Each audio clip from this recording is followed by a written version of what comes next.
اللہ اکبر اللہ اکبر اللہ اکبر لا الہ الا اللہ اللہ اکبر اللہ اکبر وللہ الحمد اللہ اکبر اللہ اکبر اللہ اکبر لا الہ الا اللہ اللہ اکبر اللہ اکبر وللہ الحمد. السلام علیکم ورحمۃ اللہ وبرکاتہ. نحمده ونصلی علی رسولہ الکریم. اما بعد فاعوذ باللہ من الشیطان الرجیم. بسم اللہ الرحمن الرحیم.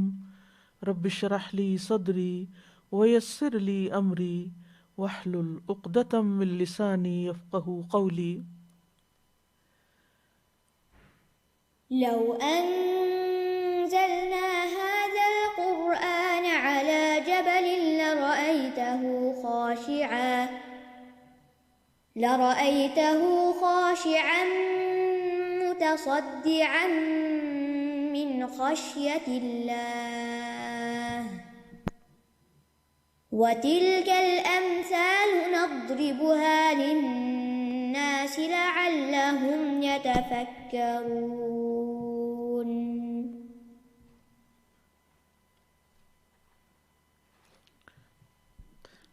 اللہ سبحانہ تعالیٰ نے بنی اسرائیل پر بے شمار انعامات کیے، انہیں ہر طرح کی نعمتوں سے نوازا، انہیں ان کے دشمنوں سے نجات دی، لیکن اس کے باوجود ان کے دل اللہ کے آگے جھکے نہیں، ان کے دلوں میں نرمی نہیں پیدا ہوئی، ان کے اندر شکر گزاری نہیں آئی، تو اللہ سبحانہ تعالیٰ نے ان کے دلوں کو سخت کر دیا.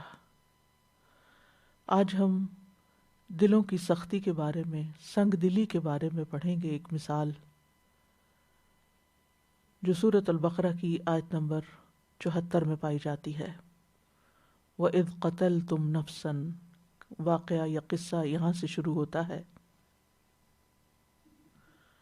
وَإِذْ قَتَلْتُمْ نَفْسًا فَادَّارَأْتُمْ فِيهَا وَاللَّهُ مُخْرِجٌ مَا كُنتُمْ تَكْتُمُونَ.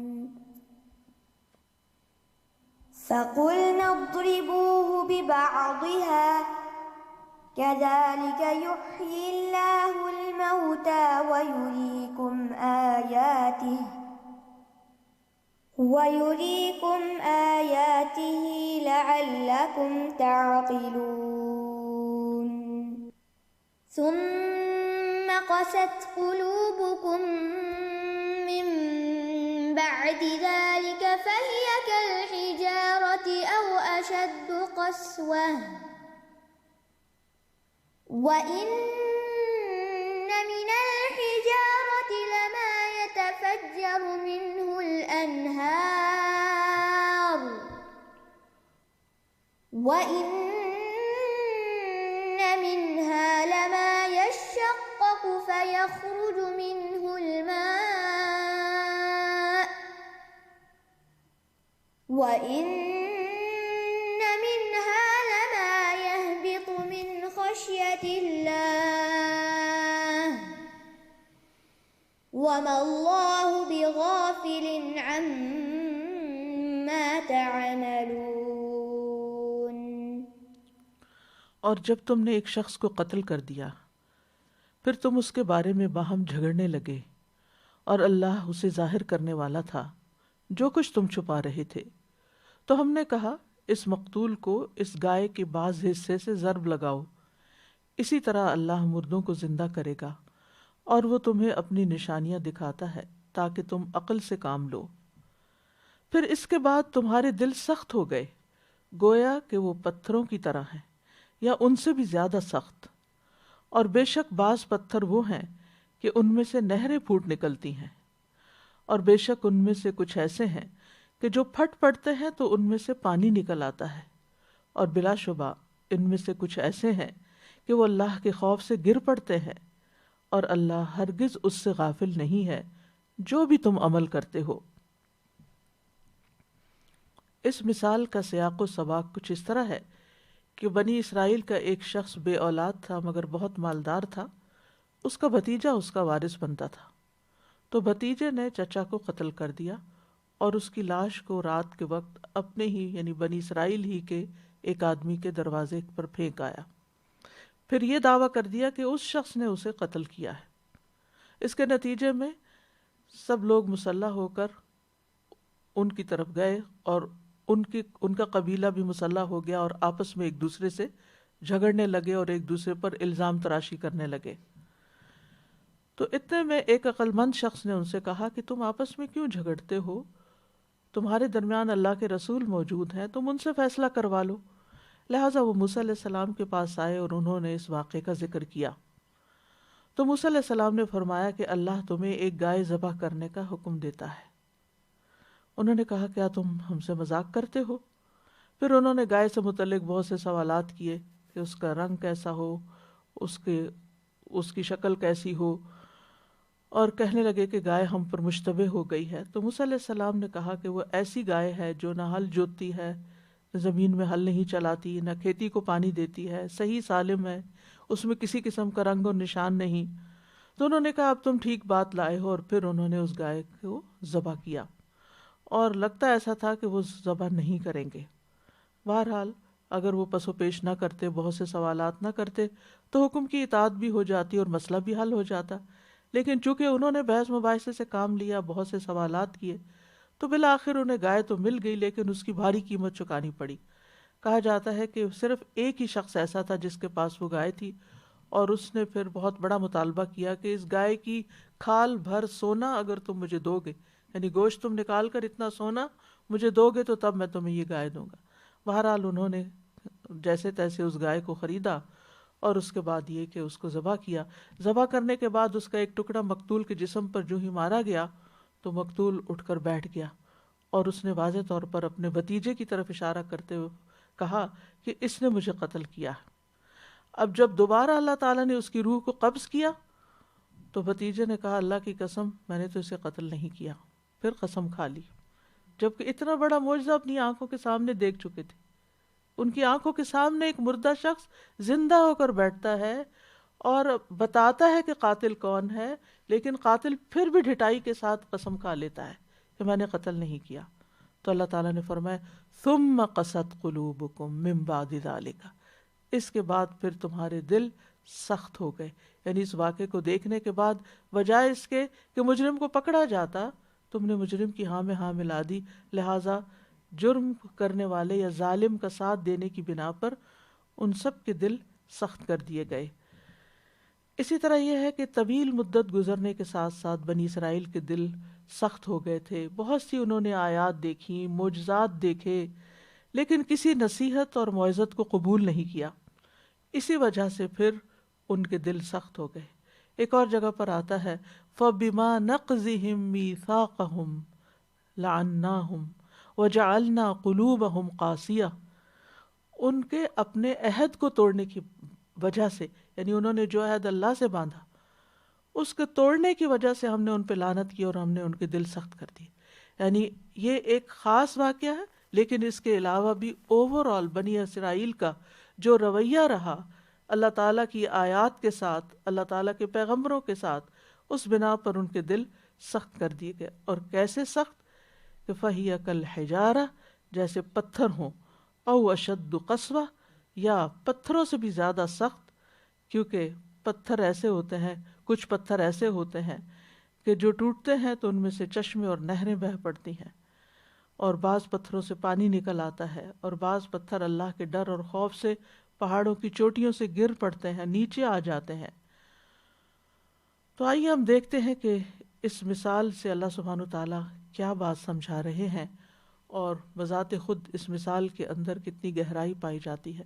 جیسا کہ ہم جانتے ہیں کہ مثال اسی لیے بیان کی جاتی ہے کہ وہ چیز جو ہمیں نظر نہ آتی ہو اسے کسی ایسی چیز کے ساتھ تشبیہ دی جائے کہ جو نظر آتی ہو، جس کو ہم محسوس کر سکتے ہو، جس کو ہم سمجھ سکتے ہو۔ تو دلوں کی سختی جو ہے وہ کسی کو نظر نہیں آتی.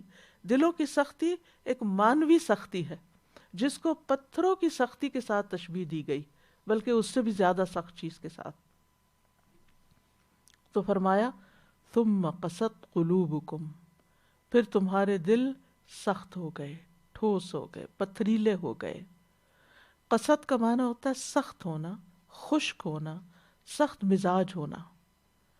اور اس کے برعکس دلوں کی نرمی ہوتی ہے، یعنی سختی کے برعکس نرمی ہوتی ہے جس میں رحمت اور سکینت اور خشوع پایا جاتا ہے، جس کے اندر اللہ تعالیٰ کی عظمت اور معرفت ہوتی ہے. تو ان کے دل ان سب خیر سے خالی تھے. اور قاسی کہتے ہیں عربی میں کہ ایسی چیز کہ جس کے اندر کسی دوسری چیز سے متاثر ہونے کی صلاحیت ہو اصلاً، لیکن کسی وجہ سے وہ صلاحیت ختم ہو جائے، تو اس کے لیے لفظ قاسی بولا جاتا ہے. یعنی اس میں جذب کچھ ہو سکتا تھا لیکن کوئی وجہ ہوئی کہ اب وہ صلاحیت ختم ہو گئی. یہی حال انسان کے دل کا ہے کہ اس میں اللہ تعالیٰ کے کلام کے ساتھ، اللہ تعالیٰ کی نصیحت کے ساتھ، دلائل کے ساتھ متاثر ہونے کی صلاحیت ہوتی ہے، مگر کچھ اسباب ایسے ہوتے ہیں، انسان کے کچھ اعمال ایسے ہوتے ہیں کہ جن کی وجہ سے اس کے اندر سے وہ صلاحیت ختم ہو جاتی ہے، اور دل کسی قسم کی خیر اور بھلائی کی بات کو قبول نہیں کرتے، وہ ان کے اندر نہیں جاتی. اور دل ہمارے سارے اعضاء کا بادشاہ ہے. جب دل کے اندر خشیت ہوتی ہے، دل کے اندر تقویٰ ہوتا ہے، دل کے اندر ایمان ہوتا ہے، دل کے اندر نرمی ہوتی ہے، تو اس کا اثر پورے وجود پر ہوتا ہے، انسان کی پوری زندگی پر ہوتا ہے، اس کے پورے اعمال پر ہوتا ہے. اور جب دل سخت ہو جاتے ہیں تو سخت سے سخت بات اور پیار بھری بات اور نصیحت بھری بات پھر اثر نہیں کرتی. نتیجہ کیا ہوتا ہے کہ انسان خیر کی باتوں کو ایک کان سے سنتا ہے، دوسرے سے نکال دیتا ہے، بڑی بڑی عبرتناک واقعات اور مثالیں اپنے سامنے دیکھتا ہے، لیکن اس کے دل پر کسی قسم کا کوئی اثر نہیں ہوتا. یہاں یہ بات یاد رکھیے، ایک دل کی قوت بھی ہوتی ہے، وہ دل کی مضبوطی ہوتی ہے، دل کا ثبات ہوتا ہے، جماؤ ہوتا ہے، کسی کام کو کرنے کی صلاحیت اور توفیق ہوتی ہے. اس کے مقابلے میں سختی ایک مذموم چیز ہے. قوت، دل کی قوت، دل کا مضبوط ہونا، بہادر ہونا، یہ اس کی خوبی ہے، یہ قابل تعریف ہے، جبکہ دل کی سختی قابل مذمت ہے. تو دل کو سخت نہیں ہونا چاہیے بلکہ طاقتور ہونا چاہیے، کمزور نہیں ہونا چاہیے، بزدل نہیں ہونا چاہیے، لیکن نرم ہونا چاہیے. فرمایا ثم قست قلوبکم من بعد ذلک، اس کے بعد، یعنی اوپر جو واقعہ گزرا خاص طور پر اس کے بعد، لیکن عمومی طور پر ان سارے انعامات اور معجزات کو دیکھنے کے بعد جو اللہ تعالیٰ نے بنی اسرائیل کو دیے، جیسے اللہ تعالیٰ نے ان کی توبہ قبول کر لی، پھر اسی طرح من و سلوہ انہیں دیا، پھر اسی طرح ان پر جب پہاڑ معلق کر کے ان سے وعدہ لیا کہ خذوا ما آتیناکم بقوہ، کتاب کو مضبوطی سے پکڑو، پھر اس کو ٹال دیا. پھر آپ دیکھیے کہ کس طرح دشمنوں سے نجات دی، کس طرح ان کو تورات دی گئی، ان کے اندر پیغمبر بھیجے گئے. تو یہ سارے جو انعامات تھے، ایک کے بعد ایک نعمت، ایک کے بعد ایک نعمت، جس کا ان آیات سے پہلے تفصیل کے ساتھ سورۃ البقرہ میں ذکر ہو چکا ہے. اور یہ اس سلسلے کی ایک طرح سے آخری آیت ہے کہ جس میں یہ بتایا گیا کہ ان ساری چیزوں کو پا کر تم نے جب اللہ کی بات نہیں مانی تو پھر تمہارے دل سخت ہو گئے. اللہ سبحانہ وتعالیٰ نے بنی اسرائیل کو طیبات عطا کی تھی، اللہ سبحانہ وتعالیٰ نے ان کو دشمن سے نجات عطا کی تھی، ان کے اندر انبیاء بھیجے تھے، وہ ان کو باقی جہان والوں پر فضیلت عطا کی تھی. وَأَنِّي فَضَّلْتُكُمْ عَلَى الْعَالَمِينَ، یعنی ہر طرح کے انعامات اور اکرامات تھے، لیکن اتنی ہی شدت کے ساتھ ان کی طرف سے نافرمانیاں بھی تھیں اور ڈھٹائی کا رویہ تھا، جو ہمارے لیے ایک بہت بڑا سبق ہے کہ اگر کوئی بھی ایسی قوم جس پر اللہ تعالیٰ کے انعامات ہوں، جس کے پاس اللہ کا پیغمبر آیا ہو، جس کے پاس اللہ کی کتاب محفوظ شکل میں ہو، اور پھر وہ اس کو کوئی اہمیت نہ دے، تو پھر اللہ سبحانہ وتعالیٰ ان سے ہدایت کی توفیق چھین لیتا ہے. یہاں ان کے دلوں کی سختی کو کس چیز سے مثال دی گئی؟ کل حجارہ، فہی کل حجارہ، تو ان کی مثال پتھروں جیسی ہو گئی، او اشد قسوہ، یا اس سے بھی زیادہ سخت، یعنی وہ سختی میں پتھر کی مانند ہے، اور پتھر جو ہے وہ لوہے سے بھی سخت ہوتا ہے، کیونکہ فولاد ہو، سیسا ہو، پتھر ہو، لوہا ہو، پیتل ہو، اس قسم کی جتنی بھی دھاتیں ہیں جو سخت دھاتیں ہوتی ہیں، جب انہیں آگ میں پگھلایا جائے تو وہ پگھل جاتی ہیں۔ اس کے برعکس پتھر آگ میں پگھلتا نہیں ہے، وہ ٹوٹ جاتا ہے، ریزہ ریزہ ہو جاتا ہے، لیکن میلٹ نہیں ہوتا۔ تو یہاں اسی لیے دلوں کو پتھروں سے تشبیہ دی گئی کہ وہ جب سخت ہو جاتے ہیں تو پھر وہ پگھلتے نہیں، پھر ایسے لوگوں پر اللہ کا کلام اثر نہیں کرتا۔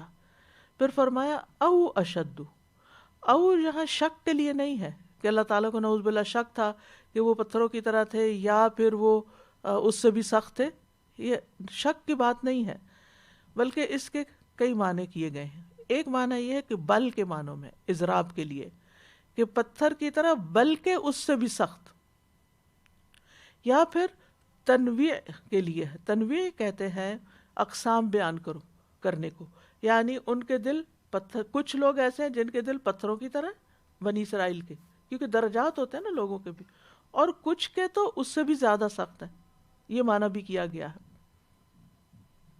اور او کا لفظ جو ہے یہ حرف ہے، بیسیکلی یہ حرف عطف ہے، اور حرف عطف کے بعد جو آتا ہے اسے معطوف کہتے ہیں، اشد۔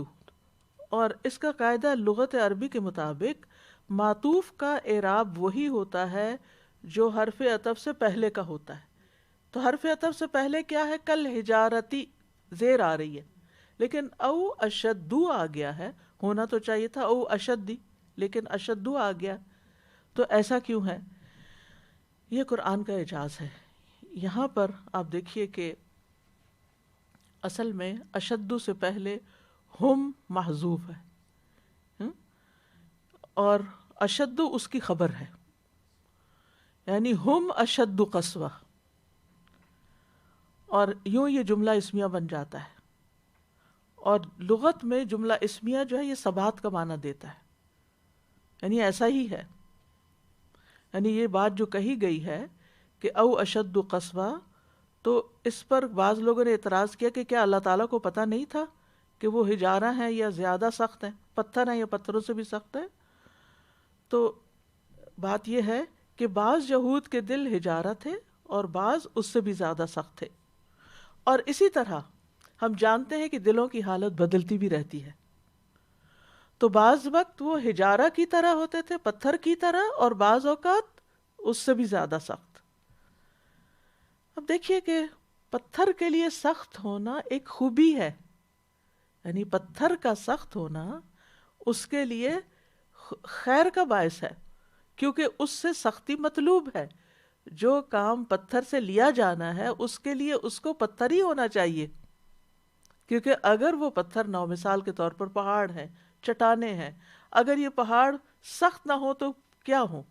ہوا آئے اور سب کو اڑا کے لے جائے، بارش برسے اور سب بہہ جائیں، یا دھوپ نکلے اور اگر مثلا برف بھی ہے تو وہ بھی ساری پگھل جائے۔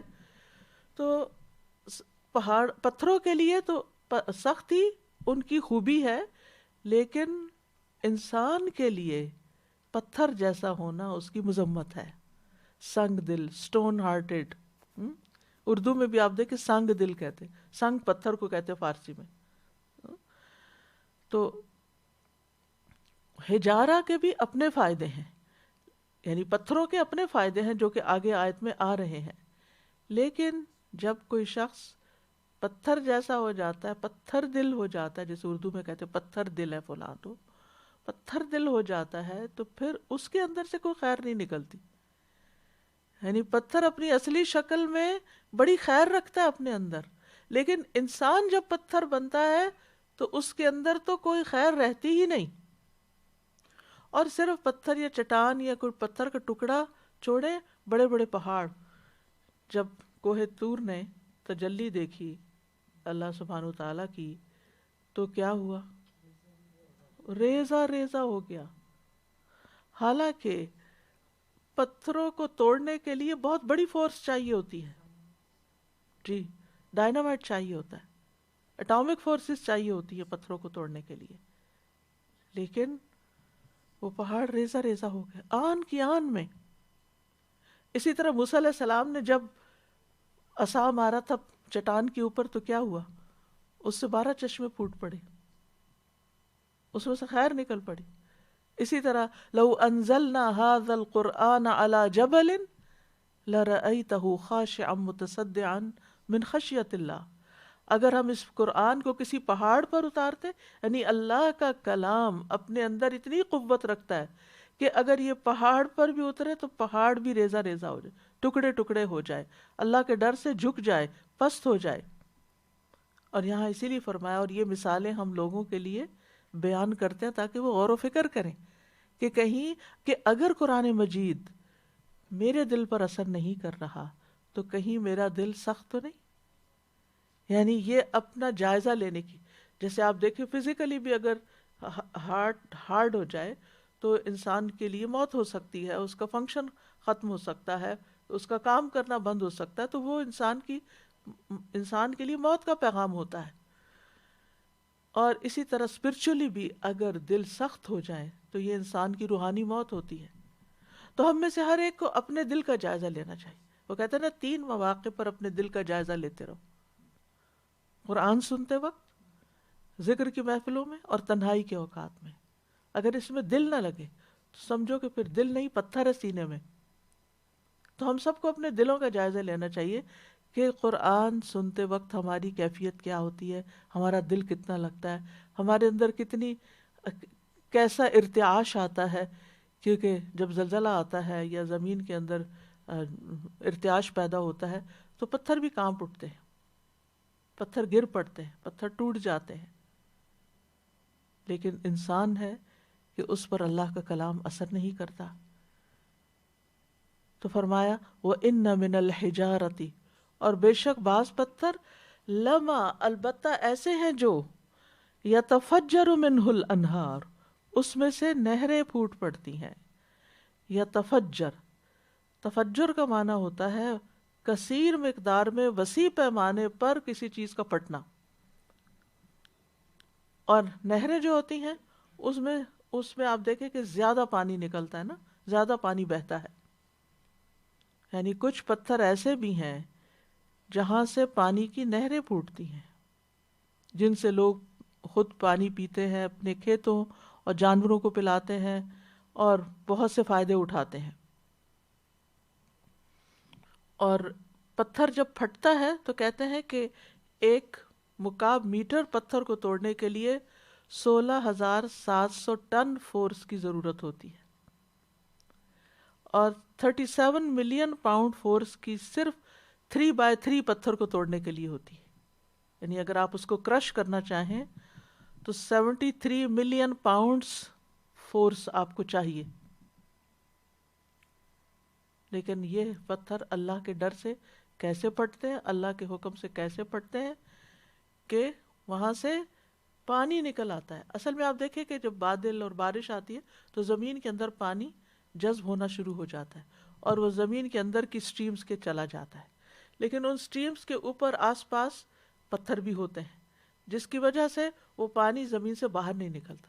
جب زلزلے آتے ہیں یا جب اللہ کا حکم ہوتا ہے اور ان چٹانوں کے اندر کریکس ہوتے ہیں تو پھر ان سے پانی گش کر کے باہر نکلتا ہے اور بڑی بڑی نہریں اور دریا جاری ہو جاتے ہیں، اور ان سے بڑے وسیع پیمانے پر خیر پھوٹتی ہے جس سے بے شمار انسانیت سیراب ہوتی ہے۔ اسی طرح جس انسان کے اندر خیر ہو، یعنی پہلے وہ غافل تھا، اسے پتہ نہیں تھا، سخت مزاج تھا، جیسے عمر رضی اللہ عنہ کی مثال آتی ہے، لیکن جب قرآن ان کے دل پہ اترا تو کس طرح ان سے خیر جاری ہوئی، کتنے بڑے بڑے نیکی کے کام انہوں نے کیے کہ جس سے نسلیں فائدہ اٹھا رہی ہیں، کیونکہ نہروں سے جو پانی نکلتا ہے وہ پھر بہتے بہتے میلوں، سینکڑوں میل دور تک چلا جاتا ہے، اس کے اثرات بہت دور دور تک جاتے ہیں، اور سورس کیا ہے؟ پتھر کا پھٹنا۔ تو جس انسان کا دل نرم ہو جاتا ہے، اس کی سختی ختم ہو جاتی ہے، پھر اس کے اندر دوسروں کے لیے بے پناہ بھلائی آ جاتی. وہ ہر ایک کی خیر سوچتا ہے، ہر ایک کے لیے بھلا کرتا ہے، ہر ایک کو فائدہ پہنچاتا ہے. اور پھر فرمایا وَإِنَّ مِنْهَا لَمَا يَشَّقَّقُ، اور ان میں سے بعض ایسے ہیں جو شق ہو جاتے ہیں، کریک ہو جاتے ہیں. فَيَخْرُجُ مِنْهُ الْمَاءُ، تو اس میں سے پانی رسنے لگتا ہے، پانی نکلتا ہے. یعنی پہلے درجے میں زیادہ پانی نکلتا ہے، لیکن چونکہ دلوں کی بھی حالتیں، پتھروں کی بھی، اور ان کے مقام کے کہاں پر وہ پتھر ہیں، کتنے سائز کے ہیں، کیونکہ اس سختی میں بھی پتھر مختلف ہوتے ہیں. تو پھر اس کے اندر سے دوسری قسم کے پتھر سے جب وہ کریک ہوتا ہے تو پانی نکلنے لگتا ہے. اور یہ پہلی قسم کے پتھروں سے کم درجے کے ہیں. اور پانی جو ہے اللہ تعالیٰ کا ایک بہت بڑا عطیہ ہے انسانیت کے لیے. انسان کی زندگی اس پر قائم ہے. صرف انسان نہیں، حیوان، نباتات سب پانی کے محتاج ہوتے ہیں. تندرستی اور صحت کی بقا کے لیے پانی چاہیے ہوتا ہے. انسانی جسم کے اندر سب سے زیادہ مقدار پانی ہی کی ہوتی ہے. وَجَعَلْنَا مِنَ الْمَاءِ كُلَّ شَيْءٍ حَيٍّ، ہر زندہ چیز جو ہے اس کی بنیاد پانی ہے. پانی کے بغیر انسانی زندگی کا تصور بھی نہیں. ہر چیز کی اصل پانی ہے. ابو ہریرہ کہتے ہیں کہ ایک مرتبہ وہ نبی صلی اللہ علیہ وسلم کے پاس آئے اور کہا یا رسول اللہ صلی اللہ علیہ وسلم، جب میں آپ کو دیکھتا ہوں تو میرا دل ٹھنڈا ہو جاتا ہے، آنکھوں کو قرار آ جاتا ہے. آپ مجھے ہر چیز کی اصل بتائیے. آپ نے فرمایا ہر چیز پانی سے پیدا کی گئی ہے. یعنی گویا زندگی، عمارت سے مراد آبادی اور خوشحالی کی بنیاد پانی ہے. تو اس کے بغیر تو زندگی ہی نہیں. تو کتنا ضروری ہے کہ انسان کے اندر نرمی ہو، کہ اس کے آنسو بہہ پڑے. یعنی دل کی نرمی کا اظہار کہاں سے ہوتا ہے؟ آنکھوں سے پانی بہہ کے، اس کے اندر، جسم کے اندر اس کے رونگٹے کھڑے ہو کر، اس کے کھال نرم ہو کر. یعنی اس کا اثر پھر پورے جسم پر پڑتا ہے، اس کا اظہار بھی ہوتا ہے. وَإِنَّ مِنْهَا لَمَا يَهْبِطُ مِنْ خَشْيَةِ اللَّهِ، اور کچھ پتھر ایسے ہوتے ہیں کہ ان سے پانی تو نہیں نکلتا، لیکن اللہ کے ڈر سے وہ گر پڑتے ہیں، پہاڑوں کی چوٹیوں سے نیچے آ جاتے ہیں. وہ کہاں اونچے لگے ہوئے تھے اور کہاں وہ لڑکتے لڑکتے لڑکتے نیچے آ گئے. یہبط، حبوط کا معنی اوپر سے نیچے آنا. اور یہاں خشیت اللہ کا لفظ استعمال ہوا ہے. اور خشیت اس خوف کو کہتے ہیں جس کے ساتھ علم بھی ہو. جیسے آتا ہے نا انما یخشی اللہ من عبادہ العلماء. تو یہ علم کس چیز کا علم؟ اللہ کی عظمت کا علم. تو پتھروں کے اندر بھی اللہ کی ہیبت جب آتی، اللہ کی عظمت کا احساس جب پیدا ہوتا ہے تو وہ گر پڑتے ہیں.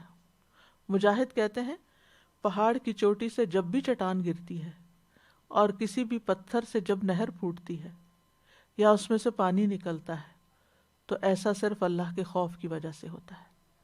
کیونکہ نباتات کے علاوہ انسان، حیوانات، نباتات کے علاوہ جمادات کے اندر بھی اللہ کی معرفت ہے. اسی لیے ہر چیز اللہ کی تسبیح بیان کر رہی ہے. اسی لیے ان کے اندر اللہ کی خشیت آتی. آپ کو معلوم ہے نا کہ جب جمعہ کا دن آتا ہے تو ہر چیز قیامت کے آنے سے ڈرنے لگتی ہے. تو ہر چیز کیسے ڈرنے لگتی؟ کیونکہ ان کے اندر بھی اللہ کی معرفت ہے. ایک انسان ایسا ہے جو سنگ دل ہوتا ہے تو اس کے اندر اللہ کی معرفت نہیں ہوتی. اور پھر آپ دیکھیے کہ یہاں پر جو ترتیب بیان ہوئی وہ بھی بڑی دلچسپ ہے. سب سے پہلے تفجر کی بات کی گئی، پھر تشقق کی بات ہے، پھر حبوط کی بات ہے. تو آپ دیکھیں کہ جب اوپر سے پہاڑ سے پتھر لڑکتے ہیں نا تو وہ صرف اوپر ہی ہلچل نہیں ہوتی. کہتے ہیں کہ وہ سب سے پہلے زمین کے اندر ہوتی ہے، پھر اس کے بعد دوسرے درجے کی ہوتی ہے، پھر اس کے بعد پہاڑ سے اوپر سے پتھر لڑکتے ہیں. وَمَا اللَّهُ بِغَافِلٍ عَمَّا تَعْمَلُونَ، اور اللہ اس سے غافل نہیں جو تم عمل کرتے ہو. بِغَافِلٍ، با یہاں زائد ہے، تاکید کے لیے آئی ہے، اور یہ ایک طرح سے تہدید ہے، دھمکی ہے، خوف دلانا ہے کہ تم جو کر رہے ہو کر لو، اس کے بعد اللہ تعالیٰ تمہارا محاسبہ کرے گا اور تمہیں ایسی سزا دے گا جس کے تم مستحق ہوگے، کیونکہ تم نے اللہ کی نعمتوں کا انکار کیا، ناشکری کی، اللہ کے حکم کا انکار کیا۔ اور یاد رکھیے کہ یہاں جو اللہ تعالیٰ کے بارے میں یہ آیا نا کہ وہ غافل نہیں ہے، تو اللہ کا غافل نہ ہونا اس کی صفات سلبیہ میں سے ہے، یعنی یہ چیز اللہ کی غفلت اللہ کے اندر نہیں ہے، ٹھیک ہے۔ صفات سلبیہ ایسی ہوتی ہیں جن کا اللہ سبحانہ وتعالیٰ اپنی ذات سے نفی کر دیتا ہے کہ اللہ ایسا نہیں ہے، اور یہ دو چیزوں پر مشتمل ہوتی ہیں۔ ایک اس چیز کی نفی کرنا جس کا وہاں ذکر ہوا ہے، یعنی غفلت کی نفی ہے غافل میں، اور دوسرا اس کے برعکس اس کی صفت کمال کو ثابت کرنا، غافل نہیں تو پھر کیا ہے، پوری طرح جاننے والا ہے، تو اللہ اس سے غافل نہیں جو لوگ عمل کر رہے ہیں۔ اور اس کو ایک قرات میں یعملون بھی پڑھا گیا ہے، اور یہاں براہ راست بنی اسرائیل سے خطاب ہے، اس دور کے بھی جب یہ واقعہ پیش آیا، اور پھر اس کے بعد نبی صلی اللہ علیہ وسلم کے زمانے کے یہود جو ہیں ان سے بھی خطاب ہے، اور اس کے بعد بھی، اور پھر جیسا کہ آیات سے ایک سبق لینا ہوتا ہے تو اس میں ہم سب کے لیے بھی ایک بہت بڑا سبق ہے کہ اگر ہم اللہ سبحانہ وتعالیٰ کے کلام سے اثر نہیں لیتے تو پھر یہ ڈرنے کی بات ہے، فکر مندی کی بات ہے۔ تو بنیادی طور پر تو بنی اسرائیل کی سرزنش کی گئی کہ تم عجیب قوم ہو کہ مردے کا جی اٹھنا تم نے اپنی آنکھوں سے دیکھا، پھر بھی تم اپنے کفر اور سرکشی پر ڈٹے رہے، تمہارے دل نرم نہ ہوئے، پتھر جیسے ہو گئے، اس سے بھی سخت ہو گئے۔ اور ہم جانتے ہیں کہ بنی اسرائیل کے دلوں کی سختی اس سے بھی پتہ چلتی کہ جو انہوں نے اللہ کے کلام کے ساتھ کیا، جو انہوں نے اللہ کے انبیاء کے ساتھ کیا۔ یعنی جب دل سخت ہوتا ہے نا، انسان بڑے سے بڑا گناہ کر لیتا ہے، اسے ڈر ہی نہیں لگتا، اس کے اندر سے حیا ہی نکل جاتی، اسے کوئی احساس ہی نہیں ہوتا، وہ ہر طرح کا ظلم کر لیتا ہے۔ پھر اسی وجہ سے ہم دیکھتے ہیں کہ بنی اسرائیل کے دلوں کی سختی ہی تھی کہ وہ انبیاء کو نیکی کا حکم دینے والوں کو قتل کر دیا کرتے تھے۔ آپ سوچئے اگر ہمارے سامنے اللہ کے رسول صلی اللہ علیہ وسلم آ جائیں تو ہمارے دلوں کا حال کیا ہو، ہمارے اندر کیسی محبت ہو، ہماری کیفیت ہی بدل جائے، وہ آواز دے تو ہم لبیک کہہ کے آگے بڑھیں جیسے صحابہ کرام تھے۔ کیسی محبت تھی، کیسا تعلق تھا، کیسے معاملات تھے۔ اس کے برعکس آپ دیکھیے موسیٰ علیہ السلام کو کہ ان کی قوم ان کے ساتھ کیا کر رہی ہے، کبھی بحث مباحثہ کر رہے ہیں، اور کبھی کہتے ہیں ہم اللہ کو ڈائریکٹ خود دیکھنا چاہتے ہیں اور ہم تمہاری بات نہیں مانیں گے جب تک تم یہ کام ہمارا نہ کرو۔ یعنی ہر موقع پر وہ ان کو، اور جب وہ کہتے ہیں چلو ہم اپنا ملک واپس فتح کرتے ہیں تو کہتے ہیں اذهب انت وربک فقاتلا انا ہاہنا قاعدون، جاؤ تم اور تمہارا رب، ہم تو یہاں بیٹھے ہیں، تم لوگ جا کے لڑو، اور جب فلسطین فتح ہو جائے تو پھر ہم بھی آ جائیں گے۔ انا للہ و انا الیہ راجعون۔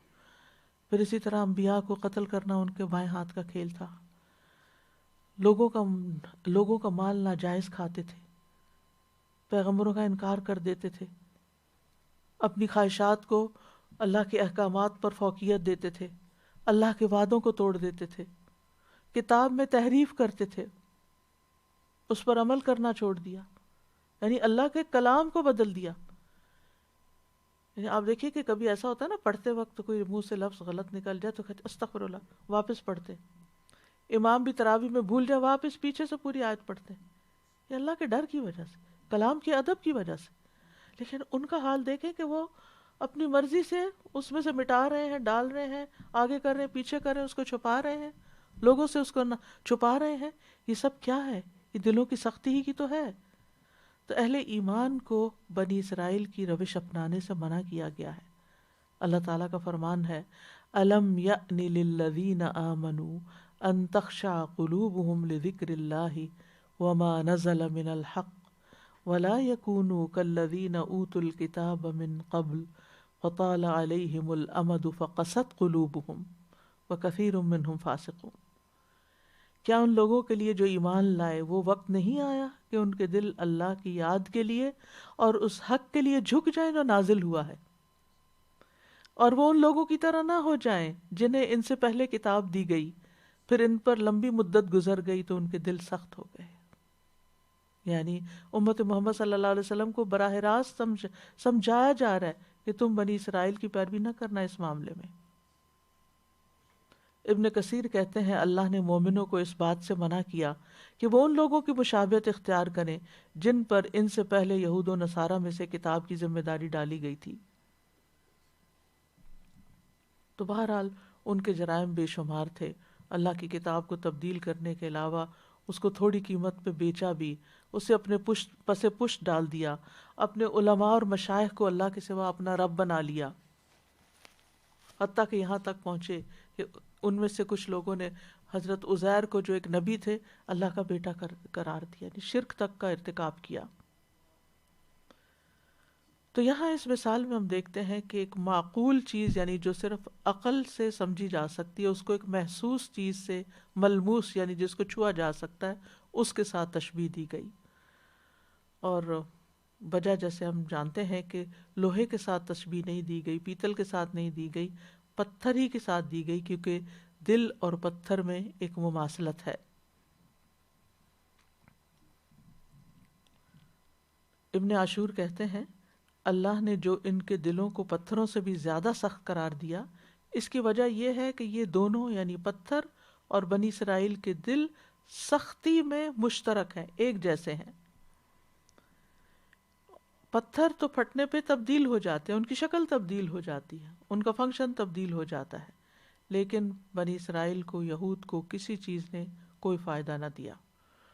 اور لوگوں کے اندر بھی آپ دیکھیں کہ کئی قسمیں ہوتی ہیں، جیسا کہ ہم اپنے آس پاس بھی دیکھتے ہیں کہ بعض لوگ ہوتے ہیں کہ جن کے دل میں اللہ کا کوئی ڈر نہیں ہوتا، کوئی خانہ ہے ہی نہیں اللہ کے ڈر کا. وہ آزاد رہتے ہیں، جو دل چاہتا ہے کرتے ہیں، اپنی خواہشات کے اوپر چلتے ہیں، جس چیز میں ان کو فائدہ نظر آتا ہے وہی کر رہے ہوتے ہیں، اور جہاں انہیں کوئی دنیا کا نقصان نظر آتا ہے اس چیز کو وہ نہیں لیتے. دلیل کی بجائے مفاد کو اہمیت دیتے ہیں، یعنی دلیل کو نہیں مانتے، بس یہ دیکھتے ہیں فائدہ کس چیز میں ہے. اگر نفس ان کا کہے کسی چیز کے آگے جھکنے کو کہ گدھے کو استاد بنا لو تو وہ بھی کر لیں گے، لیکن جہاں اللہ کا حکم آئے وہاں ان کے دل جھکنے کو تیار نہیں. دوسری قسم کے لوگ وہ ہوتے ہیں کہ جن کے دل میں کچھ نہ کچھ حرام حلال کا لحاظ رہتا ہے. ان کو خیال ہوتا ہے کہ مرنے کے بعد اللہ کے پاس حاضر ہونا ہے، تو عام حالات میں وہ اللہ سے ڈر کے زندگی بسر کر رہے ہوتے ہیں. روزمرہ زندگی میں عام طور پر لوگوں کو ان سے کوئی نقصان نہیں پہنچتا، لیکن پھر بھی ان کے اندر کسی نہ کسی درجے کی پیچیدگی ہوتی ہے. ان کے اندر نفس کے چھپے ہوئے جذبات ہوتے ہیں کہ جس کی وجہ سے اگر کوئی غیر معمولی واقعہ پیش آ جائے، وہ ان کے نفس پہ چیز گراں گزر جائے تو پھر پھٹ پڑتے ہیں، پھر وہ لحاظ چھوڑ دیتے ہیں، اور پھر ان کے تقویٰ ان کے ہاتھ سے چلا جاتا ہے. تو عام حالات میں، نارمل حالات میں وہ اچھے انسان ہوتے ہیں، لیکن غیر معمولی حالات میں وہ پھر ان کے اندر وہی ہوتا ہے جو کسی اللہ سے نہ ڈرنے والے کے اندر حرکتیں ہوتی ہیں یا جو کام ہوتے، یعنی اللہ سے نہ ڈرنے والے جیسے ریاکٹ کرتے ہیں ویسے ہی کرتے ہیں. صرف تیسری قسم کا انسان ایسا ہے جو پورے معنوں میں، حقیقی معنوں میں اللہ سے ڈرتا ہے، جو واقعی اللہ کو پہچانتا ہے اور اپنے آپ کو بھی پہچانتا ہے، اپنی کمزوریوں کو بھی جانتا ہے. وہ صرف عام حالات میں ہی اللہ سے نہیں ڈرتا، بلکہ ہر طرح کے حالات میں اللہ سے ڈرتا ہے، اپنے اوپر خود نگرانی کرتا ہے. نہ کسی کی محبت اس کو اللہ کی ناراضگی کی طرف لے جاتی ہے اور نہ کسی سے نفرت، کیونکہ عام طور پر لوگ محبت اور نفرت میں پھر عدل نہیں کر پاتے، وہ اللہ کی ناراضگی کے کام شروع کر دیتے ہیں، تو وہ کبھی بھی کسی سے بے انصافی نہیں کرتے، وہ اپنا مسلسل احتساب کرتے رہتے ہیں اور پھر اسی کے مطابق زندگی بسر کرتے ہیں جو اللہ کی پسند کی ہوتی ہے. تو آپ دیکھیے کہ یہاں اس مثال میں بھی اللہ تعالیٰ نے 3 طرح کے پتھروں کا بتایا ہے کہ بعض انسان جن کے دل میں اللہ کا ڈر ہوتا ہے وہ ان کے آنکھوں سے آنسو بہتے ہیں، وہ خیر کثیر ان کے اندر ہوتی ہے. کچھ لوگ خشک چٹان کی طرح ہوتے ہیں، تھوڑا بہت پانی رستا ہے، تھوڑی خیر ہوتی ہے، اور کچھ جو ہیں وہ لڑک کے نیچے گر جاتے ہیں. تو بہرحال بعض نے کہا کہ پتھروں کی مثال آنسوؤں سے متعلق بھی ہے، جو کہ دل کی نرمی کا اظہار ہوتا ہے. کچھ لوگ زیادہ رونے والے ہوتے ہیں، کچھ لوگ کم روتے ہیں، اور کچھ کبھی بھی نہیں روتے، یا کچھ کا صرف دل روتا ہے. تو بہرحال یہ مختلف قسمیں بتائی گئی ہیں. اصل بات وہی ہے کہ پتھر ان انسانوں سے بہتر ہوتے ہیں کہ جن کے دل سخت ہوتے ہیں. بنیادی طور پر یہ بات سمجھائی گئی ہے، لیکن ویسے غور و فکر کی کئی چیزیں لوگوں نے بطور سبق لی ہیں. تو بہرحال چونکہ پتھروں کی 3 قسمیں ہیں، تو بعض انسان جو ہیں وہ خیر کی چابیاں ہوتے ہیں، جہاں جاتے ہیں خیر ہی پھیلاتے ہیں، مبارک ہی ہوتے ہیں. وَجَعَلَنِي مُبَارَكًا أَيْنَمَا كُنتُ، ان سے بڑا نفع پہنچتا ہے، بکثرت خیر ان سے نکلتی ہے. حدیث میں آتا ہے لوگوں میں سب سے بہترین وہ ہے جو لوگوں کے لیے سب سے زیادہ فائدہ مند ہے. ایک شخص نے آپ سے پوچھا کہ کون سے لوگ اللہ کو زیادہ محبوب ہیں اور کون سے اعمال زیادہ پسندیدہ ہیں، تو آپ نے فرمایا وہ لوگ اللہ کو زیادہ پیارے ہیں جو لوگوں کے لیے سب سے زیادہ فائدہ مند ہوں. اور اللہ کے نزدیک پسندیدہ اعمال کیا ہیں؟ کسی مسلمان کو خوش کر دینا، کسی کی تکلیف دور کر دینا، کسی کا قرضہ ادا کر دینا، کسی سے بھوک دور کر دینا. اور جس نے اپنے غضب کو روک لیا اللہ اس کی خامیوں پہ پردہ ڈال دے گا. ابن قیم کہتے ہیں فائدہ پہنچانے والا شخص ہی بابرکت ہوتا ہے، اور جو چیز سب سے زیادہ فائدہ پہنچاتی ہے وہ سب سے زیادہ بابرکت ہوتی ہے. اور لوگوں میں سے بابرکت انسان وہ ہوتا ہے جہاں بھی جاتا ہے اس سے فائدہ اٹھایا جاتا ہے. آپ دیکھیں نہر یا دریا جب چلتا ہے تو کیسا ہوتا ہے، کبھی کسی طرف رخ موڑ لیتا ہے، کبھی کسی طرف، جدھر جاتا ہے وہاں خیر ہی خیر ہوتی چلی جاتی ہے. لہٰذا ہم دیکھتے ہیں کہ صحابہ میں بھی کچھ لوگ ایسے تھے کہ جو ہر طرح کے خیر کے کام کرتے تھے، جیسے ابو بکر رضی اللہ عنہ، کہ ایک ہی دن میں جب نبی صلی اللہ علیہ وسلم نے کچھ سوال کیے اپنے صحابہ سے کہ جنازہ کس نے پڑھا، تو انہوں نے کہا میں نے پڑھا. مسکین کو کھانا کس نے کھلایا، تو انہوں نے کہا میں نے کھلایا. اور مریض کی عادت کس نے کی، تو یہ سارے کام جو تھے وہ ابو بکر. اور روزے سے کون ہے، تو یہ سب کام حضرت ابو بکر ایک ہی وقت میں، ایک ہی دن میں فجر کی نماز سے پہلے کر چکے تھے. تو نیکی کا کوئی بھی موقع ضائع نہیں کرنا چاہیے، اور کم سے کم درجہ نیکی کا کیا ہے کہ انسان اپنے آپ کو لوگوں کو شر پہنچانے سے روکے، یعنی اپنا شر دوسروں تک نہ لے جائے. پھر اسی طرح اللہ کی خشیت کی بڑی اہمیت ہے، اللہ سے ڈرنا، کیونکہ ڈر سے پتھر ٹوٹتے ہیں. اللہ کی خشیت انبیاء کی صفت بھی ہے. وَيَخْشَوْنَهُ وَلَا يَخْشَوْنَ أَحَدًا إِلَّا اللَّهُ، فرشتوں کی صفت بھی ہے. وَيَخَافُونَ رَبَّهُم مِّن فَوْقِهِمْ وَيَفْعَلُونَ مَا يُؤْمَرُونَ. متقین کی صفت ہے الَّذِينَ يَخْشَوْنَ رَبَّهُم بِالْغَيْبِ. اللہ کا قرب پانے کے لیے اللہ کا تقوی ضروری ہے. إِنَّ أَكْرَمَكُمْ عِندَ اللَّهِ أَتْقَاكُمْ. ابن قیم کہتے ہیں عام مومن خوف رکھتے ہیں، علماء اور اللہ کی معرفت رکھنے والے خشیت رکھتے ہیں، اور اللہ سے محبت کرنے والے ہیبت رکھتے ہیں، اور اللہ کے مقربین اللہ کی تعظیم کرتے ہیں. جو اللہ کے قریب ہوتے ہیں وہ اللہ سبحانہ وتعالیٰ کی عظمت کرتے ہیں. اور جس انسان کے دل میں جتنی اللہ کی معرفت ہوتی ہے اس کے دل میں اتنی خشیت ہوتی ہے.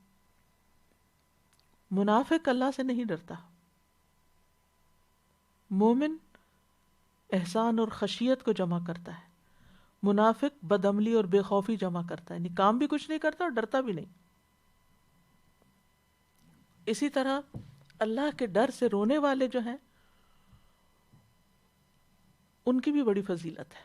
نبی صلی اللہ علیہ وسلم نے فرمایا اللہ کے نزدیک 2 قطروں اور 2 نشانوں سے زیادہ کوئی چیز محبوب نہیں. ایک وہ قطرہ جو اللہ کے خوف سے آنسو بن کر نکلے، اللہ کے ڈر سے نکلے. پھر اس مثال میں ایک اور فائدہ بھی پایا جاتا ہے کہ جمادات اور نباتات وغیرہ بھی اپنے رب کو پہچانتے ہیں، یعنی بے جان چیزیں بھی اللہ کی معرفت رکھتی ہیں۔ سورہ جمعہ میں آتا ہے یسبح للہ ما فی السماوات و ما فی الارض۔ سورۃ الاسراء میں آتا ہے وَإِن مِّن شَيْءٍ إِلَّا يُسَبِّحُ بِحَمْدِهِ وَلَٰكِن لَّا تَفْقَهُونَ تَسْبِيحَهُمْ، کوئی چیز ایسی نہیں مگر وہ اللہ کی حمد کے ساتھ اس کی تسبیح نہ کرتی ہو، لیکن تم ان کی تسبیح کو نہیں سمجھتے۔ رسول اللہ صلی اللہ علیہ وسلم نے فرمایا میں اس پتھر کو پہچانتا ہوں جو مکہ مکرمہ میں میرے مبعوث ہونے سے پہلے مجھ پر سلام کیا کرتا تھا، یعنی وہ پیغمبر کو بھی پہچانتا تھا کہ یہ آئندہ کا پیغمبر ہے۔ جب نبی صلی اللہ علیہ وسلم احد پہاڑ پر گئے حضرت ابوبکر، عمر اور عثمان رضی اللہ عنہ کے ساتھ، تو وہ کانپنے لگ گیا، لرزنے لگ گیا۔ آپ نے اس پہ پاؤں مارا اور فرمایا ٹھہرو، تجھ پر ایک نبی، ایک صدیق اور 2 شہید ہیں۔ تو وہ سمجھتا تھا، تو تبھی آپ نے اس کو خطاب کیا۔ کھجور کا تنا مسجد نبی میں رونے لگا جب نبی صلی اللہ علیہ وسلم نے اس کو چھوڑ کر اپنا ایک ممبر بنوا لیا تھا، تو اس کو بھی پتا تھا کہ میرے اوپر اللہ کا ذکر ہوتا ہے، اللہ کے نبی مجھ پہ کھڑے ہو کے خطبہ دیتے، تو اس نے وہ جدائی محسوس کی۔ تو یہ جگہ ہمارے لیے، یعنی قیامت کے دن زمین بھی گواہیاں لائے گی، تو زمین بھی دیکھ رہی ہے نا سب کچھ کہ ہم کیا کر رہے ہیں اس کے اوپر، ہمارے آس پاس کی چیزیں سب میں ہمارے آثار جذب ہو رہے ہیں۔ پھر اسی طرح نبی صلی اللہ علیہ وسلم کے معجزات میں سے ایک معجزہ یہ کہ ایک موقع پر صحابہ کھانا کھا رہے تھے تو آپ صلی اللہ علیہ وسلم نے کھانے کی تسبیح ان کو سنوائی۔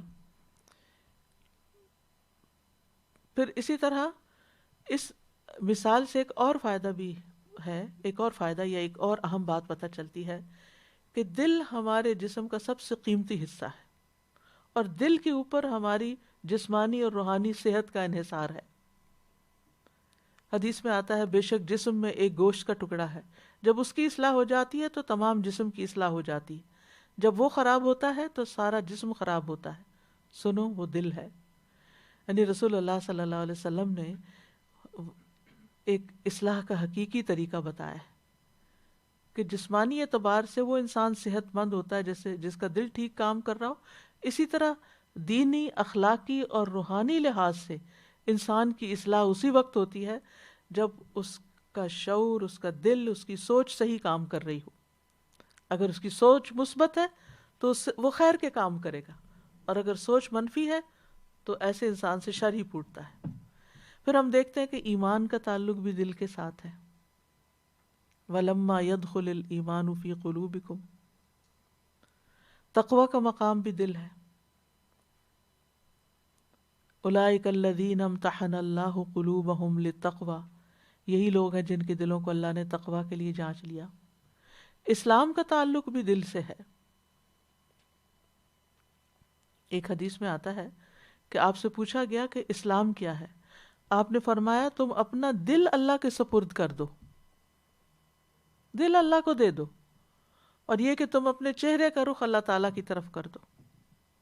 پھر اسی طرح نفاق یا منافقت کا تعلق بھی دل سے ہے۔ فی قلوبہم مرض، ان کے دلوں میں بیماری ہے۔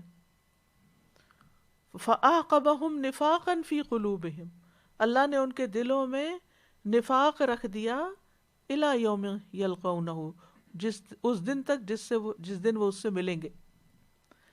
وحی الہی بھی نبی صلی اللہ علیہ وسلم کے دل پہ اتاری گئی۔ وَإِنَّهُ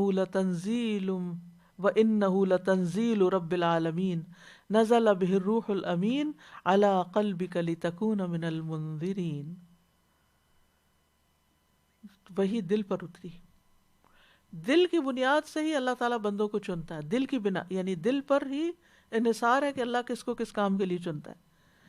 عبداللہ بن مسعود فرماتے ہیں بے شک اللہ نے بندوں کے دلوں پر نظر فرمائی تو قلب محمد کو بندوں کے دلوں میں سب سے بہتر پایا صلی اللہ علیہ وسلم، اس لیے اللہ نے ان کو اپنے کام کے لیے منتخب کر لیا اور انہیں پیغمبری کا شرف عطا کر کے مبعوث کر دیا۔ پھر قلب محمد صلی اللہ علیہ وسلم کے بعد بندوں کے دلوں پر نظر فرمائی تو صحابہ کے دل کو سب سے بہترین پایا، چنانچہ اللہ نے انہیں اپنے نبی کا وزیر بنا دیا، ان کے ساتھ ملا دیا۔ اللہ سبحانہ و تعالیٰ بھی ہماری شکلیں نہیں دیکھتے، ہمارے دل دیکھتے ہیں کہ نیتیں کیسی، اندر کیسا ہے، سوچتے کیا ہو، خیالات کیسے ہیں، جو کہہ رہے ہو وہ دل میں ہے بھی کہ نہیں۔ کہیں قول و فعل میں تضاد تو نہیں. اور پھر یہ بھی کہ دل سوچنے سمجھنے کی صلاحیت رکھتا ہے.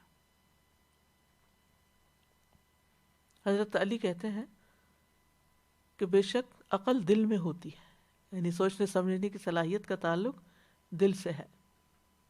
دل ہی کے اندر نیکی اور گناہ کی پہچان ہوتی ہے. یعنی استفت قلبک، اپنے دل سے پوچھو کہ یہ کوئی کام کرنا چاہیے یا نہیں کرنا چاہیے. ابن مسعود کہتے ہیں وہ شخص ہلاک ہوا جس کا دل نیکی کو نیکی اور برائی کو برائی نہ سمجھے. جب وہ پتھر ہوگا تو پھر وہ کیا سمجھے سوچے گا. حذیفہ کہتے ہیں کہ دلوں کی 4 اقسام ہیں. غلاف میں لپٹا ہوا دل، بس یہ کافر کا دل ہے. ٹیڑھا دل، یہ منافق کا دل ہے. ملاوٹ کے بغیر دل، گویا اس میں چراغ چمک رہا ہو، یہ مومن کا دل ہے. اور ایک دل وہ ہوتا ہے جس میں کچھ ایمان ہوتا ہے کچھ نفاق ہوتا ہے، ملا جلا دل ہوتا ہے. ہمیں دیکھنا چاہیے کہ ہمارے اندر کون سا دل ہے. ایمان کی مثال یوں ہے جیسے کوئی درخت ہو جس کو پاکیزہ پانی مدد دیتا ہو. نفاق کی مثال ایسے جیسے پھوڑا پھنسی ہو جس کو پیپ اور خون مدد دیتا ہو. بس ان دونوں میں سے جو بھی دل پہ غالب آ جائے وہی حالت غالب آ جائے گی. یعنی اگر ایمان زیادہ ہوگا تو نفاق کنٹرول ہو جائے گا، اور اگر نفاق کی شدت زیادہ ہوئی تو ایمان کمزور ہو جائے گا. پھر یہ بھی یاد رکھیے کہ بندوں کے دل اللہ کے ہاتھ میں ہے، اس لیے اللہ ہی سے دعائیں کرتے رہنے چاہیے کہ ہمارے دلوں کو ہدایت پہ قائم رکھے. پھر یہ کہ دل کی حالت بدلتی رہتی ہے، الٹ پلٹ ہوتی رہتی ہے. رسول اللہ صلی اللہ علیہ وسلم نے ایک جگہ پر فرمایا دل کی مثال قلب کو قلب اس لیے کہتے کہ وہ پلٹتا رہتا ہے، اور دل کی مثال تو اس پر کی طرح ہے جو کسی درخت کے تنے کے ساتھ لٹکا ہوا ہو اور اسے ہوا الٹ پلٹ کرتی رہتی ہو، کبھی سیدھا کبھی الٹا. اسی طرح ایک اور مثال سے سمجھایا، آدم کا دل اس ہنڈیا سے بھی زیادہ تیزی کے ساتھ بدلتا ہے جو خوب کھول رہی ہو، یعنی اتنی تیزی سے تبدیلیاں آ جاتی ہیں دل میں. تو بہرحال دل کی سختی جو ہے وہ دل کی مذموم حالت ہے جس سے پناہ مانگنی چاہیے. کیونکہ اللہ سے ڈرنے والوں کی صفت کیا ہوتی ہے کہ جب ان کے سامنے قرآن پڑھا جاتا ہے تو ان کی کھالوں کے رونگٹے کھڑے ہو جاتے ہیں، وہ اپنے رب سے ڈرنے لگتے ہیں، پھر ان کی کھالیں اور ان کے دل اللہ کے ذکر کی طرف نرم ہو جاتے ہیں. یاد رکھیے دل سخت ہونا بدبختی کی علامت ہے، ناکام انسان کی علامت ہے. رسول اللہ صلی اللہ علیہ وسلم نے فرمایا ایسا بندہ ناکام و نامراد ہوا جس کے دل میں اللہ نے انسانیت کے لیے رحم نہیں رکھا. جس کے اندر کوئی رحم نہیں وہ ناکام و نامراد ہے. اور جہنمی ہونے کی علامت ہے کہ انسان کے اندر سخت مزاجی ہو، بدخوئی ہو اور تکبر ہو. یعنی دل کی یہ سختی جو ہے، یہ ہجارہ جو ہے، یہ جہنم کا ہجارہ ہی بننے والا ہے. دل کی سختی کی وجوہات کیا ہوتی ہیں؟ ایمان کے بعد کفر کے رستے پہ چلنا، اللہ کی آیات سے اعراض برتنا، یعنی جب نصیحت کی جائے تو توجہ ہی نہ دینا، غفلت میں پڑے رہنا، لاہیتاً قلوبہم، اللہ کے ذکر سے روگردانی کرنا، منہ موڑ لینا، رب کو یاد نہ کرنا، فرائض سے پیچھے رہنا، خصوصاً جمعہ وغیرہ سے، گناہ کرنا کیونکہ گناہ دلوں پہ غلبہ پا لیتے ہیں. رسول اللہ صلی اللہ علیہ وسلم نے فرمایا دلوں میں سے ہر دل کے آگے گناہوں کے بادل آ جاتے ہیں. جس طرح چاند کے آگے بادل آتے ہیں، چاند چمک رہا ہوتا ہے، اچانک بدلی سامنے آ جاتی ہے اور وہ تاریک ہو جاتا ہے. جب بدلی سامنے سے ہٹ جاتی ہے تو روشن ہو جاتا ہے. گناہ سے توبہ کر لیتا ہے انسان تو دل پھر چمکنے لگتا ہے. اور ہمارے دل کا حال تو ہم اپنے کو خود ہی جانتے ہیں نا، کوئی اور تو نہیں جانتا. اس لیے علاج بھی خود ہی کرنا ہوگا کہ اگر دل میں کسی وقت کچھ بھی ایسی چیز آئے تو فوراً اس کی صفائی کر دی جائے. دل فتنے قبول کرتے ہیں، دلوں میں ہی دنیا کی محبت ہوتی ہے. رسول اللہ صلی اللہ علیہ وسلم نے فرمایا اس ذات کی قسم جس کے ہاتھ میں میری جان ہے، تمہارے اوپر یقیناً دنیا برسا دی جائے گی، یعنی تمہیں بہت دنیا مل جائے گی، یہاں تک کہ تم میں سے کسی ایک کے دل کو کوئی چیز ٹیڑھا نہ کرے گی مگر مزید دنیا کی طلب، یعنی دنیا کی لالچ، ہرس، زیادہ سے زیادہ کی لالچ دلوں کو ٹیڑھا کر دیتی ہے۔ اسی طرح عام روزمرہ زندگی میں کثرت کلام اور کثرت طعام بھی دلوں کو بگاڑنے کا سبب بنتے ہیں۔ بعض سلف صالحین کہتے ہیں 2 خصلتیں دل کو سخت کر دیتی ہیں، زیادہ بولنا اور زیادہ کھانا پینا۔ ابن قیم کہتے ہیں دل کو بگاڑنے والے 5 امور ہیں۔ نمبر 1، لوگوں سے زیادہ گھل مل کے رہنا، یعنی ہر وقت سوشلائز کرنا، خواہش پرستی، اللہ کے علاوہ کسی اور سے دلی تعلق رکھنا، یعنی اللہ سے بڑھ کے تعلق، زیادہ کھانا، زیادہ سونا۔ یہ 5 چیزیں دل کو خراب کرنے والی چیزوں میں سب سے بڑی چیزیں ہیں۔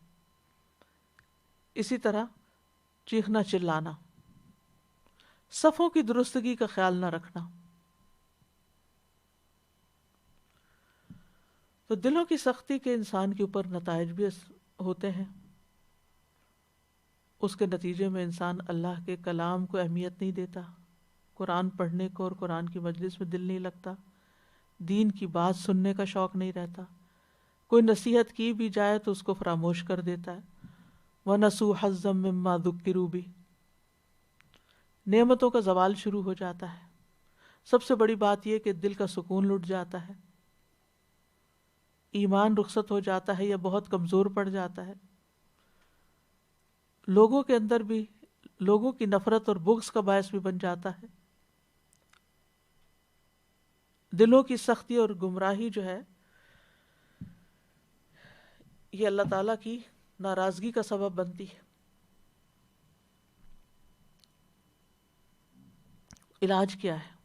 ایمان کو مضبوط بنانے کے طریقے اختیار کریں، وہ چیزیں جو ایمان کو بڑھائیں، مضبوط کریں، مثلاً قرآن کی کثرت سے تلاوت اور تدبر سے پڑھنا اس کو، کیونکہ قرآن شفا ہے۔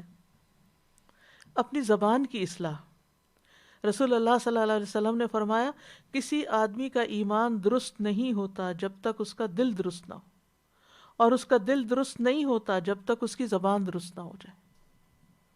تو اپنے منہ سے نکلے ہوئے الفاظ پہ غور کرنا، پھر یتیم اور مسکین کا لحاظ رکھنا،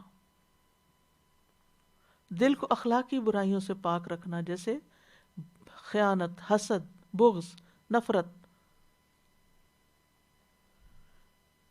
پھر رات کا قیام، سحری کے وقت اللہ کے آگے گڑ گڑا کے رونا، دعائیں کرنا، نیک صحبت، حلال کھانا، ہر ماہ 3 روزے رکھنا، گناہ ہونے پر فوری توبہ کرنا، روزانہ 100 بار استغفار کرنا۔ رسول اللہ صلی اللہ علیہ وسلم نے فرمایا میرے دل پر پردہ سا آ جاتا ہے، اسی وجہ سے میں ایک دن میں 100 بار اللہ سے استغفار کرتا ہوں۔ یہ ہمیں لازم اپنے اوپر کر لینا چاہیے، گن کے، یا تسبیح پکڑے یا انگلیوں پہ کریں، لیکن گن کے کم از کم 100 بار ضرور، اور سوچ کے استغفر اللہ استغفر اللہ استغفر اللہ، اور جتنا زیادہ اتنا ہی اچھا ہے۔ پھر کثرت سے موت کو، قبر کو، حشر کو، حساب کتاب، جسر جہنم، ان سب چیزوں کو یاد کرنا چاہیے۔ نبی صلی اللہ علیہ وسلم نے فرمایا لذتوں کو توڑنے والی چیز موت کا تذکرہ کثرت سے کیا کرو۔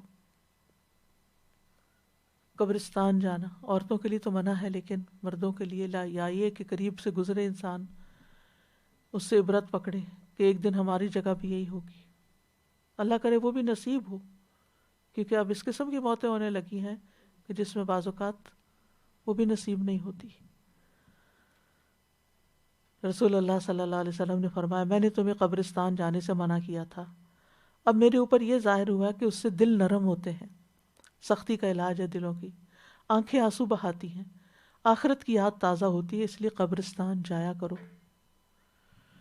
تو بہرحال خلاصہ یہ ہے کہ اگر انسان چاہتا ہے کہ اپنے دل کو نرم کرے تو پھر وہ کام کرے جس سے دل نرم ہوتے ہیں، اور سب سے اہم چیز یہ کہ دعا کرے، ربنا لا تزغ قلوبنا بعد اذ ہدیتنا وہب لنا من لدنک رحمہ انک انت الوہاب اللہم مصرف القلوب صرف قلوبنا علی طاعتک اللہم یا مقلب القلوب ثبت قلوبنا علی دینک اللہم انی اعوذ بک من شر سمعی ومن شر بصری ومن شر لسانی ومن شر قلبی ومن شر منی اللہم انی اعوذ بک من علم لا ينفع ومن قلب لا يخشع ومن نفس لا تشبع ومن دعوة لا يستجاب لها اللہم اغسل قلبی بماء الثلج والبرد ونق قلبی من الخطايا كما ينقى الثوب الأبيض من الدنس كما نقيت الثوب الأبيض من الدنس وباعد بيني وبين خطاياي كما بعدت بين المشرق والمغرب اللهم إني أسألك الثبات في الأمر والعزيمة على الرشد وأسألك موجبات رحمتك وعزائم مغفرتك وأسألك شكر نعمتك وحسن عبادتك وأسألك قلبا سليما ولسانا صادقا وأسألك قلبا سليما ولسانا صادقا وأسألك من خير ما تعلم وأعوذ بك من شر ما تعلم وأستغفرك لما تعلم إنك أنت علام الغيوب ربنا تقبل منا إنك أنت السميع العليم وتب علينا إنك أنت التواب الرحيم وصلى الله على سيدنا محمد وعلى آله وأصحابه وأهل بيته أجمعين برحمتك يا أرحم الراحمين سبحانك اللهم وبحمدك أشهد أن لا إله إلا أنت أستغفرك وأتوب إليك.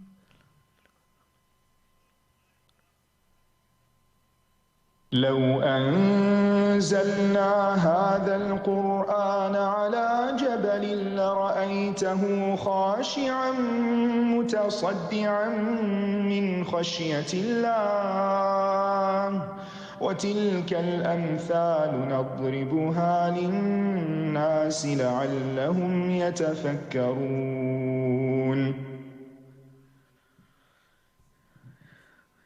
آپ میں سے کوئی کچھ کہنا چاہتا ہے؟ Most welcome.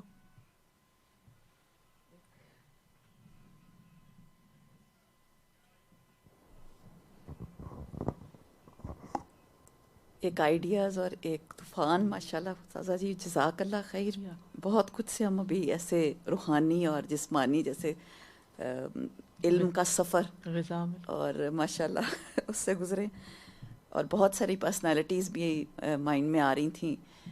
نجاشی جیسے کہ جس نے سنا اور ساتھ ہی آنکھوں میں آنسو آ گئے، اور حضرت ابو بکر فار شیور، حضرت عمر رضی اللہ تعالیٰ، اور ان کی ایک ایک کی ایسی اللہ تعالیٰ نے اگزامپلس لکھی ہیں. اور جیسے جیسے آپ بات کرتی جا رہی تھیں اور جیسے جیسے لوگ اسلام لے کے آئے صحابہ اکرام میں سے، اور کس طرح ان کے دل بدلے. کچھ لوگوں نے ماحول دیکھا، جو جن کو باندھا گیا تھا، وہ کیا نام تھا ان کا، وہ جو مسجد میں باندھا گیا ان کو 3 دن رکھا گیا، سمامہ بن اسال کا. تو ایک ایک شخص، ایک ایک پرسنالٹی کہ کس طرح اللہ تعالیٰ نے ان کے ایمان پکے کیے. اور ہم یہ ہیں کہ، اور ایک وہ مثال ہے کہ وہ زندہ جو ہے وہ مردہ سے زندہ ہوا ہے، اور وہ سب کے سامنے وہ بول رہا ہے کہ میں نے اس نے مجھے قتل کیا ہے. اور وہ ایک ہٹ درمی اتنی. تو 2 قسم کے بالکل سپریٹ کریکٹرز سامنے آتے ہیں. اور ہم کیا چیز ہیں بیچ میں؟ ہم بھی ذرا سی بھی ہمیں کوئی تکلیف ہو رہی ہو یا کچھ ہو، ہم اپنے سٹیٹمنٹس بدل دیتے ہیں. ہم بھی فوراً جھوٹ بولتے ہیں. اور یہیں پر ہماری منافقت نظر بھی آتی ہے، کیونکہ ہمارے ابھی وہ ایمان ہی نہیں گھڑے. ہمارا اسلام، ہمارا ایمان اور ہمارا دل اس طرح قرآن پہ اور سنت پہ جمع ہی نہیں. اور آپ نے اگر آپ آج کہا تو میں امیجن کری تھی اگر حضور صلی اللہ علیہ وآلہ وسلم ہمارے سامنے آ جائیں یہاں تو ہمارا کیا معاملہ ہوگا. ہمارے پاس تو کچھ بھی نہیں ہے استاذہ جی، کچھ بھی نہیں، کسی قابل نہیں.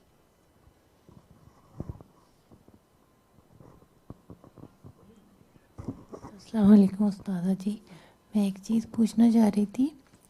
یہ جو قبرستان میں آپ نے بتایا کہ عورتوں کا جانا منع ہے، تو مطلب اگر اس سے جیسے اس کی دیوار سے باہر ہیں اور گاڑی میں بیٹھے ہوئے ہیں پھر ٹھیک ہے. پھر ٹھیک ہے ہاں، نا. اور اگر وہ عبرت کے لیے بس جانا چاہیے، ویسے نہیں جانا چاہیے. اچھا کچھ خواتین تو عدت میں بھی قبرستان چل پڑتی جی ہیں، وہاں جو کہ بیٹھی بھی صریح ہوتی ہیں. نافرمانی ہے ایک طرح سے. جی اصل میں ہم لوگ میرے ہسبینڈ جاتے ہیں نا اپنی امی کی قبر پہ ایوری سنڈے سیٹرڈے جو بھی ٹائم ملتا ہے، تو وہاں کافی ساری عورتیں اندر قبر میں بیٹھی ہوئی ہوتی ہیں، اونچا اونچا قرآن اگربتیاں وہ جلائی بھی ہوتی ہیں. تو لیکن میں نے کہا میں پوچھوں گی. اس کام کے لیے نہیں جانے، صرف نہیں عبرت کے لیے. جی، تو مطلب ہم گاڑی میں بیٹھ جی سکتے ہیں ہاں، دور بیٹھ نا. سکتے. استاذہ جی میں یہ سوچ رہی تھی جو ابھی آپ نے زبان کی اصلاح کی بات فرمائی نا، تو کچھ ہمارا کلچر اس طرح سے ڈیولپ ہو گیا ہے کہ وہ کسی کی کوئی نیگیٹو بات ہوتی ہے نا، اس کو ہم ارد گرد بھی پھیلانے میں پیچھے نہیں رہتے، بلکہ کئی دفعہ اس کے سامنے بھی بول دیتے ہیں. لیکن جہاں کہیں کسی کی اچھی بات ہوتی ہے تو وہ ہمارے اندر ہی رہ جاتی ہے، اس کو ہم دفن ہی کر دیتے ہیں.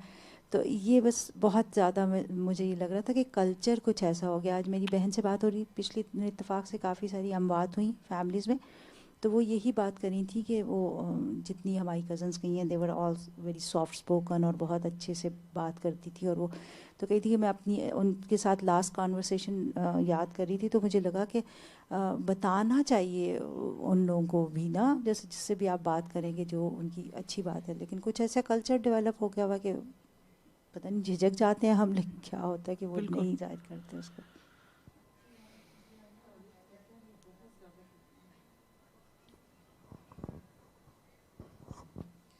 سادہ جی قرآن کی ہی مثالوں سے ہمیں یہ ملتا ہے نا کہ کتنا ہی دل سخت کیوں نہ ہو، کوئی نہ کوئی ایک لمحہ ضرور ایسا آتا ہے کہ وہ دل اللہ کی طرف اور کچھ نہیں تو مبہوت ہی ہو جاتا ہے. جیسے وہ نمرود کے بارے میں ہم نے پڑھا تھا نا، جب وہ ابراہیم علیہ السلام سے جھگڑا کر رہا تھا تو فبہت الذی کفر، یعنی کہ ایک لمحے کے لیے مبہوت ہوا تھا اس کا دل بھی، لیکن پھر پلٹ گیا. اسی طرح فرعون کے بارے میں بھی آتا ہے، یعنی اللہ تعالیٰ کی کتنا ہی سخت دل کیوں نہ ہو، اللہ تعالیٰ انصاف کا معاملہ کرتے ہیں اس کے ساتھ، اس کو ایک نظر ضرور دکھاتے ہیں. بلکہ وہ تو اینڈ پہ سخت ہوتا ہے نا، اس سے پہلے تو سارے مواقع کھلے ہی ہوتے ہیں.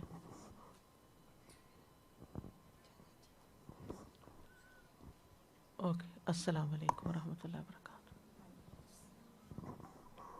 اللهم صل على محمد وعلى آل محمد كما صليت على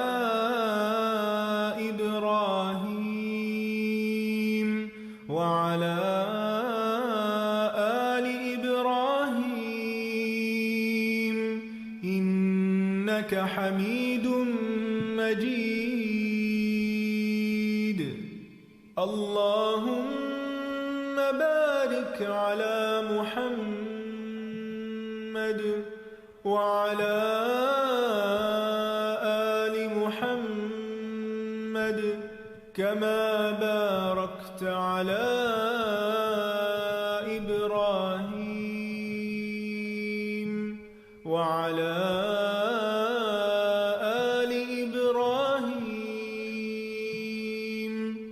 إنك حميد مجيد.